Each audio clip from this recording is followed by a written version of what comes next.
Cricket में umpiring की काफी इंपॉर्टेंस है और आज बात करेंगे 10 सबसे खराब अंपायरिंग डिसीजंस की। मेरे हिसाब से नंबर 2 वाले अंपायर को तो क्रिकेट से बैन ही कर देना चाहिए, बाकी आप खुद ही देखकर डिसाइड कीजिए।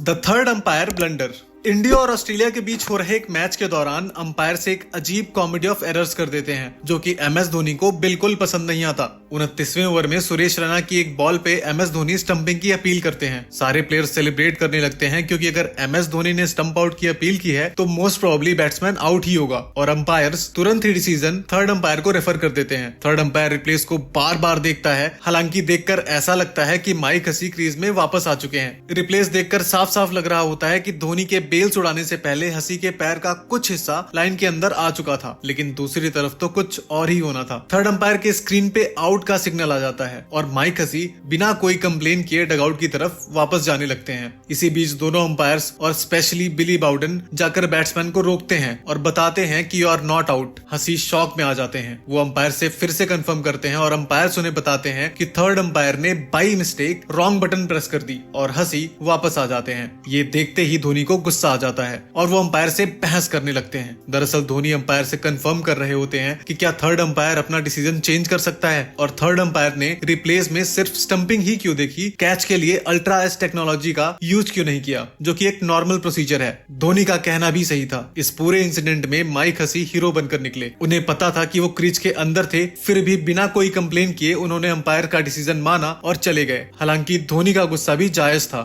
थर्ड अंपायर को पूरे दिन सिर्फ 2 ही बटन दबाने होते हैं और अगर उसमें भी वो गलती करे तो प्लेयर्स का गुस्सा होना जायज है। थर्ड अंपायर ब्रूस ऑक्सफोर्ड ने इस सीरीज में बहुत सारे गलत निर्णय दिए थे। अब आता है द चकिंग इंसिडेंट। इंग्लैंड और श्रीलंका के बीच हो रहे मैच के दौरान ऑस्ट्रेलियाई अंपायर रॉस इमरसन मुरलीधरन की एक बॉल को नो बॉल करार दे देते हैं और कारण होता है चकिंग, यानी कि अंपायर के हिसाब से मुरलीधरन हाथ तोड़ के गेंदबाजी कर रहे थे। श्रीलंकाई कप्तान अर्जुन रणतुंगा तुरंत अंपायर के पास जाते हैं और अपील करते हैं कि जब आईसीसी की जांच में मुरलीधरन के बॉलिंग एक्शन को सही पाया गया है तो आप नो बॉल कैसे दे सकते हैं। रणतुंगा काफी देर तक अंपायर्स को समझाते हैं और बहस भी करते हैं, लेकिन आखिर में अंपायर्स के ना मानने पे वो मैच खेलने से मना कर देते हैं और पूरी टीम को लेकर ग्राउंड से बाहर चले जाते हैं। अंपायर्स काफी रिक्वेस्ट करते हैं लेकिन रणतुंगा नहीं मानते और काफी देर बाद टीम मैनेजर्स और रेफरी के समझाने के बाद मैदान पे वापस आते हैं। अंपायर रॉस इमरसन इस मैच के बाद क्रिकेट अंपायरिंग से संन्यास ले लेते हैं। हालांकि आज भी उनका मानना है कि मुरलीधरन हाथ तोड़ के गेंदबाजी करते थे। वहीं दूसरी तरफ ये घटना श्रीलंकाई टीम को इतना एकजुट करती है कि कुछ महीनों बाद ही श्रीलंका 1996 का वर्ल्ड कप जीत जाती है। नेक्स्ट है Steve the cheat Bucknor. Steve Bucknor को क्रिकेट इतिहास का सबसे बेईमान अंपायर कहा जाता है। स्टीव बकनर ने 2008 के सिडनी टेस्ट में 8 गलत निर्णय दिए थे जो कि सारे के सारे इंडिया के खिलाफ थे। जी हाँ, शुक्र मनाइए कि तब विराट कोहली का टेस्ट पदार्पण नहीं हुआ था, वरना उस मैच में बेन स्टोक्स बहुत याद किए जाते। स्टीव बकनर के अंपायरिंग करियर का सबसे लोएस्ट पॉइंट आया 2003 के ब्रिस्बेन टेस्ट में, जब भारतीय टीम ऑस्ट्रेलिया का दौरा कर रही थी। जिन लोगों ने वो मैच देखा है, अगर आप उनसे पूछेंगे तो वो यही कहेंगे कि सचिन को आउट दिए जाने वाले निर्णय से खराब निर्णय उन्होंने शायद ही अपनी जिंदगी में देखा हो। पिच पर असीमित उछाल थी और जेसन गिलेस्पी की गेंद सचिन के घुटने के ऊपर लगी, जिसका इम्पैक्ट भी आउटसाइड ऑफ था। स्टीव बकनर ने अपने चिर परिचित अंदाज में थोड़ा टाइम लिया और उंगली उठा दी। ये सब देख सचिन हैरान रह गए। कई दिग्गज खिलाड़ी ये भी मानते हैं कि स्टीव बकनर ने सचिन का टेस्ट एवरेज 60 से नीचे करने की सुपारी ली थी और इस काम में वो कामयाब भी रहे। अगर सचिन के टाइम पे डीआरएस होता तो उनके 15-20 शतक और होते। और कई सालों बाद स्टीव बकनर ने इसके लिए रिग्रेट किया और सचिन से माफी भी मांगी, लेकिन तब तक काफी देर हो चुकी थी।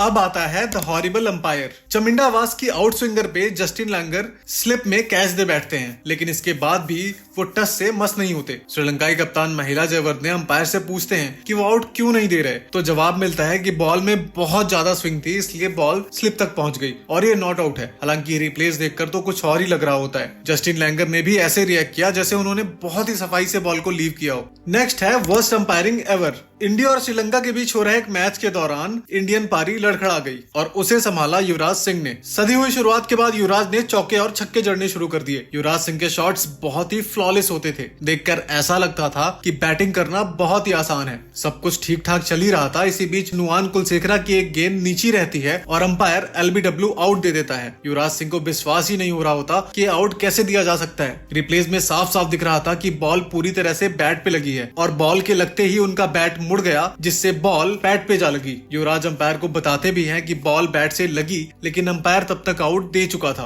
अब आता है अनलकी फ्लिंट ऑफ। और हाँ, नंबर 2 जरूर देखना, आपका दिमाग हिल जाएगा। न्यूजीलैंड के खिलाफ हो रहे एक टेस्ट मैच के दौरान एंड्रे एडम्स की बॉल पे फ्लिंट ऑफ आउट करार दे दिए जाते हैं। फ्लिंट ऑफ अपना डिसअपॉइंटमेंट दिखाकर वापस तो चले जाते हैं, लेकिन रिप्लेस में साफ साफ दिख रहा होता है कि बैट और बॉल में कम से कम 5 इंच का फासला है और फ्लिंट ऑफ का बैट बॉल के आसपास भी नहीं था। ऐसे में अंपायर्स आउट कैसे दे सकते हैं? इस विकेट को देखकर ऐसा लग रहा था कि अंपायर ने पक्का अपनी आंखें बंद कर ली होंगी, वरना इतना बड़ा गैप कोई कैसे मिस कर सकता है।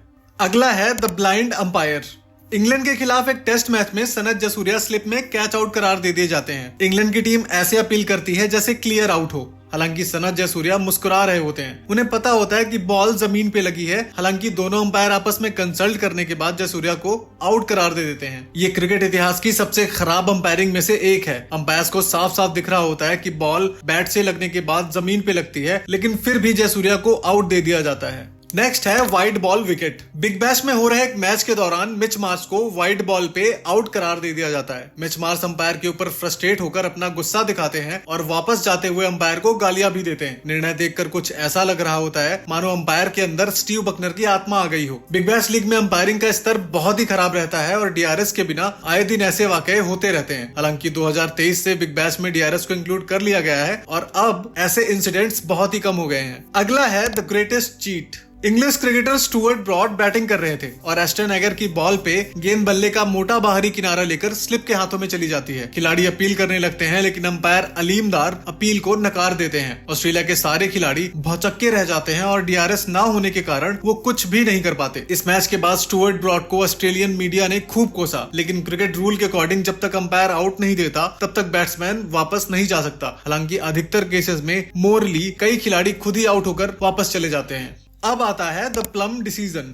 बिग बैश में हो रहे एक मैच के दौरान एक शार्प इन स्विंगर उस्मान ख्वाजा के पैड पे आ लगती है और बॉलर पूरी जान लगाकर अपील करने लगता है, लेकिन अंपायर आउट नहीं देता। बॉलर को विश्वास ही नहीं होता कि कोई अंपायर इस एलबीडब्ल्यू को नॉट आउट आखिर कैसे दे सकता है। इस बॉल के बाद उस्मान ख्वाजा जो रन लेते हैं वो भी बाय का रन दिया जाता है। अगर बॉल बैट में नहीं लगी तो ये विदाउट एनी डाउट एकदम प्लम डिसीजन था। पता नहीं अंपायर ने कौन सा माल फूक रखा था। उधर कमेंट्री बॉक्स में बैठे एडम गिलक्रिस्ट भी इसे आउट करार दे देते हैं। अब बिग बैश में डीआरएस ना होने के कारण कई बार खिलाड़ियों को गलत अंपायरिंग का शिकार होना पड़ता था। इस वीडियो के लिए इतना ही, मिलते हैं अगली वीडियो में।